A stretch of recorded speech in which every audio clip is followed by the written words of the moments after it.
तो मित्रों हम देखते हैं कि कल जो हमने आपको यहाँ तक बता दिया था अभिप्रेरणा रुचि का सिद्धांत, क्रियाशीलता का सिद्धांत, अभ्यास का सिद्धांत, निश्चित उद्देश्य का सिद्धांत, जीवन व्यक्तित्व का सिद्धांत, अनुभव का सिद्धांत, अनुबंधन का सिद्धांत। आज बात हम करते हैं परिपक्वता के सिद्धांत की। अगर हम परिपक्वता के सिद्धांत की बात करें तो यहाँ पर परिपक्वता वैसे अगर बात की जाए परिपक्वता क्या होता है तो मित्रों परिपक्वता वह होता है एन कैन प्रकैन अपने कार्य को बनाने वाला या अपने कार्य को सिद्ध करने वाला परिपक्व माना जाता है। जबकि भाषा में परिपक्वता क्या होती है तो देखते हैं भाषा में क्या है परिपक्वता। यहाँ परिपक्वता से आश्रय है भाषा अव्यय स्वरों एवं पर निमंत्रण। कहने का मतलब है कि यहाँ पर परिपक्वता का तात्पर्य होता है भाषा में अव्यय एवं स्वरों पर नियंत्रण। आप कैसे बोल पाते हैं, आप कहाँ पर कितना स्लो बोलते हैं, कहाँ पर कितना तेज बोलते हैं, कहाँ पर आप लय लेते हैं,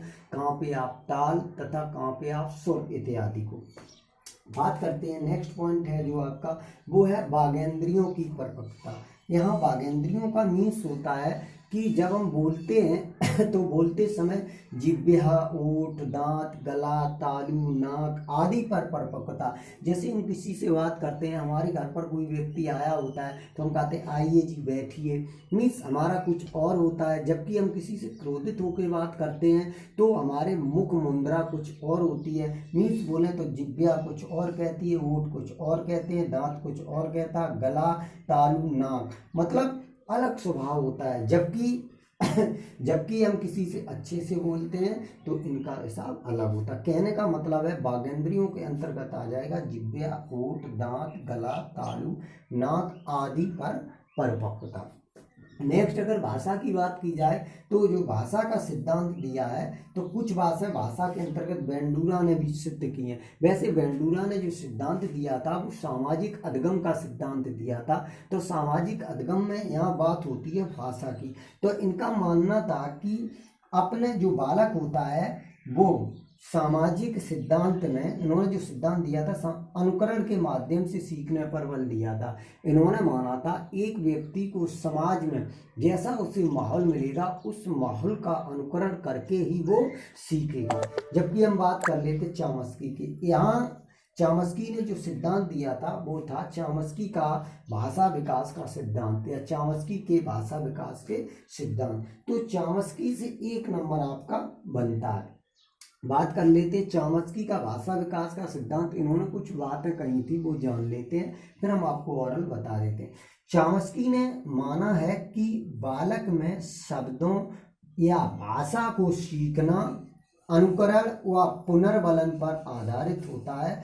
कुछ निश्चित नियमों का अनुकरण कर शब्द या उन शब्दों वाक्य निर्माण करना सीख लेते हैं। अर्थात वाक्य निर्माण जिन नियम के अंतर्गत बालक करते हैं उसे ही जेनरेटिव ग्रामर की संज्ञा इन्होंने दी है। तो हम आपको बता दें भाई और चामस्की महोदय ने ये माना था कि जो बालक होता है वो समाज के द्वारा अपने शब्दों पर भाषा से सीखता है तथा वाक्य निर्माण करता है। इसमें जो पूरा रोल होता है वो अनुकरण का और पुनर्वलन का होता है। जैसे कोई बालक है और बालक वो बोल रहा है तो बालक ने कहा गुड मॉर्निंग, बहुत अच्छे बेटा और कहिए। जैसे कोई बालक अपनी बात कहना चाह रहा है तो आप उसे क्या करते हैं पुनर्वलन दे देते हैं, अर्थात रेनफोर्समेंट दे देते हैं, प्रोत्साहन दे देते हैं। तो इसके माध्यम से चामस्की ने बल किस पे दिया, अनुकरण प्लस पुनर्वलन पर। नेक्स्ट देख लेते हैं। नेक्स्ट में क्या है बालक के भाषा विकास के सिद्धांत। तो बालक के अगर हम भाषा विकास के सिद्धांत की बात करें तो यहाँ बहुत सारे भाषा विकास के सिद्धांत बताए गए। अगर हम बात करें बालक की प्रथम भाषा, अगर बात करते हैं प्रथम भाषा तो बालक जैसे ही जन्म लेता है तो जन्म के कुछ समय बाद एक अवस्था होती है, उस अवस्था का नाम होता है उद्दीपता अवस्था। क्या होता है, उस अवस्था का नाम होता है उद्दीपता अवस्था। और अगर हम बात करें उद्दीपता अवस्था के बाद कोई अवस्था जो उत्पन्न होती है वो होती है क्रंदन करना या रोना, अर्थात बालक की क्रंदन करना या रोना ये बालक की प्रथम भाषा मानी जाती है। यहाँ बात हो रही है 10 माह का बालक पहला शब्द बोलता है। कहने की बात है जब बालक की उम्र 10 वर्ष की होती है तो बालक पहला शब्द बोलता है। नेक्स्ट जो बात है कि दूसरा शब्द, दूसरे अगर बात करें प्रथम वर्ष में बालक ओनली 4 शब्द बोल पाता है, जबकि दूसरे वर्ष में बालक 100 से 200 शब्दों बोल लेता है, अर्थात 100 से 200 शब्दों का ज्ञान कोश उसके पास हो जाता है। तीसरे वर्ष के अंतर्गत बालक टेढ़ी मेढ़ी रेखाएं खींचने लगता है तथा 5वें वर्ष के अंतर्गत बालक जटिल वाक्यों का निर्माण करने लगता है। मतलब भाषा विकास बोले तो बालक के भाषा विकास में तो हमने आपको बताया प्रथम भाषा होती है वो क्रंदन करना और रोना।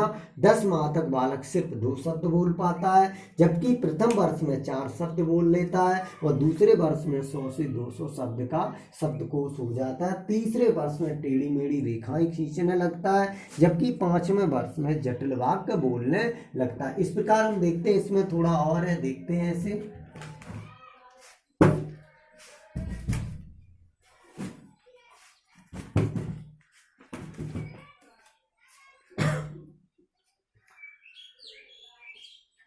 यहाँ पर स्वीट महोदय ने एक डेफिनेशन दी थी और स्वीट महोदय ने ये माना था कि भाषा, डेफिनेशन देते हुए स्वीट महोदय ने ये बताया था कि जो भाषा होती है, भाषा ध्वनि द्वारा मानव के भावों की अभिव्यक्ति है, अर्थात भाषा के अंतर्गत मानव की भावों की अभिव्यक्ति को व्यक्त करना ही क्या कहलाता है, भाषा कहलाता है। अब यहाँ पर नेक्स्ट पॉइंट जो बचता है वो आपका पॉइंट है भाषा के भाग। ये आपके लिए बहुत महत्वपूर्ण पॉइंट है जिसमें हम बात करते हैं भाषा के भाग की। अब भाषा के भाग के अंतर्गत क्या आता है, देखें भाषा के भाग में पहली बात अगर आपकी जो आती है वो पहला पॉइंट होता है स्वनिम। अब यहाँ एक क्वेश्चन आपका बनता है यहाँ पे सीटेट में और एमपीटेट में भी बनता है स्वनिम। तो स्वनिम क्या होता है, ध्वनि की सबसे छोटी इकाई वो क्या कहलाती है, स्वनिम कहलाती है। जैसे टीएच या पी, इसकी आवाज जैसे फा पा मिस, तो ये आपका कहलाएगा स्वनिम। जबकि यहाँ दूसरा रूप होता है रूपिन। अब रूपिन या इसे कहते हैं रूपग्राम। रूपग्राम क्या होता है, रूपग्राम होता है सबसे छोटी अर्थपूर्ण इकाई, या तो सबसे छोटी अर्थपूर्ण इकाई हो जिसका कुछ अर्थ हो, या सबसे छोटे वर्णों से मिले शब्द, या जिसके अंतर्गत उपसर्ग आ जाए या जिसके अंतर्गत प्रत्यय आ जाए, बनने वाले संयोजित प्रत्यय और उपसर्ग से मिले, इन्हें हम रूपिन या रूपग्राम कहा जाता है। जैसे यहाँ क्या है, एच है, ओ निकल रहा, हॉट हॉट, ओ निकला तो HOT हॉट। अब pen, hen, man, can, ETC, यही आपके क्या कहलाएंगे, रूपग्राम। यह सबसे छोटी अर्थपूर्ण इकाई कहलाती है। जबकि यहाँ हम बात कर लेते हैं वाक्य विन्यास। तो वाक्य विन्यास के अंतर्गत क्या आता है मित्रों, वाक्य का अर्थहीन हो, मतलब एक वाक्य जिसका कोई अर्थ ना हो तो वाक्य विन्यास कहलाता है। जैसे रामू रोटी पीता है, तो इसका कोई मतलब ही नहीं है, मतलब रामू रोटी पीता है, यहाँ होना चाहिए था रामू रोटी को खाता है, तो अर्थपूर्ण हो गया, ये वाक्य विन्यास कहलाएगा। जबकि अर्थ विन्यास क्या होता है, या अर्थ विज्ञान, भाषा सीखने का एक साधन। हम भाषा जिस माध्यम से सीखते हैं वो हमारा अर्थ विन्यास कहलाता है। मित्रों, इससे आपको 1 नंबर का पक्का मिलेगा। क्या मिलेगा, आप कोई भी एग्जाम देने जाएं तो 1 नंबर का आपको यहाँ से मिलेगा। अब हम यहाँ बात कर लेते हैं भाषा विकास के कुछ चरण। तो भाषा विकास के जब हम चरण के बारे में बातचीत करेंगे तो देख लेते हैं भाषा विकास के कितने चरण हैं। तो भाषा विकास के 2 चरणों में बांटा गया, एक ए है और एक बी है। ए के अंतर्गत आता है, ए के अंतर्गत आता है प्राक भाषा, जबकि बी के अंतर आता है उत्तरकालीन भाषा। अब प्राक भाषा क्या होता है, जैसे बालक की प्राक भाषा जो मतलब प्रथम, यहाँ पे क्रंदन करना या रोना प्राक भाषा के अंदर आएगा। क्रंदन करना और क्रंदन करना आपको पता है बालक की प्रथम भाषा कहलाती है। जबकि बलबलाना, बलालाप या कूइंग ये हमेशा 7 से 8 माह का बालक करता है। बलबलाना, बलालाप या कूइंग, जैसे बालक कहता है, आपने देखा कुछ कहना चाहता है तो उसके मुंह में गुब्बारा टाइप का बनता है। जब उसके मुंह में गुब्बारा टाइप का बनता है, यही आपका बलबलाना या बलालाप या कूइंग, या 7 से 8 माह का बच्चा करता है, ये कहलाता है। नेक्स्ट है अंग विच्छेद या हाव भाव। अब जैसे जो बालक होता है, जैसे बालक रोना चाहता है, जब बालक रोना चाहता है तो उसकी मुख मुद्रा कुछ और होती है। जब बालक हंसता है और ये कहता है मुझे गोद में ले लो, तो वो बालक का हाव भाव अलग होता है। इसे ही हम कहेंगे अंग विक्षेप। जबकि एक बात है सामयिक अभिव्यक्ति। सामयिक अभिव्यक्ति क्या होती है कि एक बालक का या किसी व्यक्ति का देख के ही ये पता लग जाता है ये दुखी है या सुखी है। कहने का मतलब है उसके चेहरे का एक्सप्रेशन, हाव भाव ही बता देते हैं कि ये व्यक्ति किस हाल में है। इसे ही हम कहेंगे सामयिक अभिव्यक्ति। जबकि हम बात कर लेते हैं उत्तरकालीन भाषा। हमेशा ध्यान रखना इस भाषा में क्रियात्मक एवं मानसिक पहलू का विकास होता है। किसका विकास होता है? क्रियात्मक और मानसिक पहलू।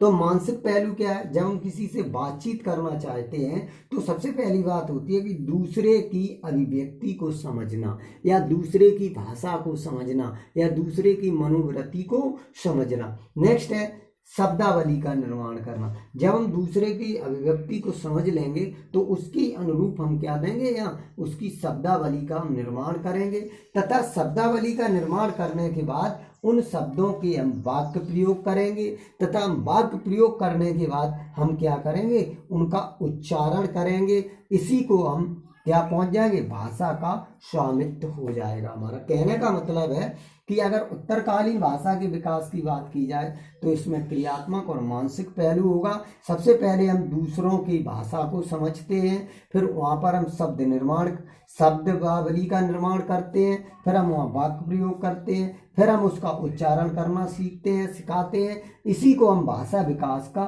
स्वामित्व पा लेते हैं। अर्थात हमें पता होता है कहाँ पर कैसे और किस प्रकार किससे बातचीत करेंगे। तो मित्रों आपको ध्यान रखना इस टॉपिक से आपको 2 से 4 नंबर का आपको 100% मिलेगा। और आप निश्चिंत रहिए, थोड़ी वीडियो की क्वालिटी सही नहीं होगी चूँकि कोविड-19 चल रहा है तो इसके मध्य घर पे ही बना रहा हूँ, कोई व्यवस्था भी नहीं है इस टाइम। तो आपको क्या करना, इनको आप देखते रहिए अच्छे से। उसके बाद कोशिश करूँगा और अच्छे वीडियो डालने की। और आपको थोड़ा वीडियो अच्छा लगे तो लाइक कर लो और सब्सक्राइब कर लो। डेली आपको 2-3 वीडियो मिलते रहेंगे। Thank you so much. आगे एक वीडियो लेके हम फिर हाजिर होते हैं।